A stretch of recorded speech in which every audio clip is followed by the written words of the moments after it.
This is First Coast News on your side. First at 6, we are covering 2 breaking news stories right now. A Jacksonville officer shot in the line of duty today, but he survives. Plus, a police standoff putting a local school on lockdown.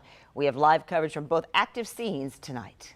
In the vest. So the vest saved his life today, no doubt about it. So he's received some minor injuries, and obviously there's a significant amount of trauma.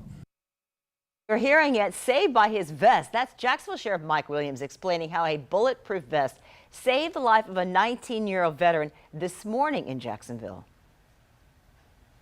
That's right, Jeannie. The SWAT team member was shot several times. The good news, though, is he has now been released from the hospital and is at home recovering.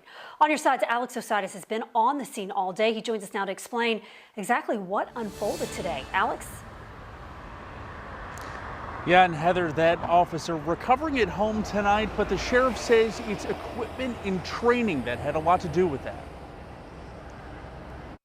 So the vest saved his life today, no doubt about it. The Jacksonville Sheriff's Office assisting the Drug Enforcement Agency on serving a search warrant at a home on Rutledge Pearson Drive. A SWAT member struck multiple times by bullets fired from inside the home. Able to return fire, police say a man and woman were detained. Their identities held back as part of an ongoing investigation. Sheriff Mike Williams said that the SWAT team, including the injured 19-year veteran, trained tirelessly for situations just like this.